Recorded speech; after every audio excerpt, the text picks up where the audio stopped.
Girius, இது நம்ம family. Maharashtra மாநிலம் லாத்தூர் நகரைச் சேர்ந்தவர் பாக்யஸ்ரீ.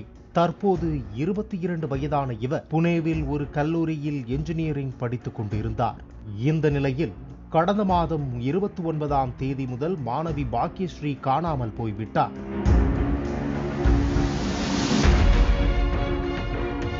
பெற்றோர் போலீசில் புகார் அளித்திருந்த நிலையில் பாக்யஸ்ரீயின் பெற்றோரை தொடர்பு கொண்ட மர்ம நபர் மாணவியை கடத்தி வைத்திருப்பதாகவும் 9 லட்சம் தந்தால் மட்டுமே விடுவிப்போம் என்றும் கூறியுள்ளார்.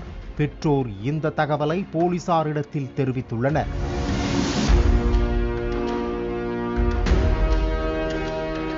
போலீசார் பாக்யஸ்ரீயுடன் படித்த சக மாணவன் சிவம் புலேவாலே மற்றும் அவரின் நண்பர்கள் இருவருக்கு பாக்யஸ்ரீ கடத்தப்பட்டதில் தொடர்பிருப்பதை கண்டுபிடித்தனர். இதையடுத்து அவர்களை பிடித்து விசாரித்த போது மாணவியை கடத்திச் சென்று கொலை செய்து புதைத்ததை ஒப்புக்கொண்டனர். சிவம் புலேவாலேவுக்கு ஏராளமான கடன் இருந்துள்ளது. அதே வேளையில் பாக்யஸ்ரீ பெற்றோர் பணக்காரர்களாக இருப்பதை அறிந்து அவர்களிடத்தில் பணம் பறிக்க திட்டமிட்டுள்ளார். பிறகு இரக்கமே இல்லாமல் மாணவியை கொன்று புதைத்துள்ளனர்.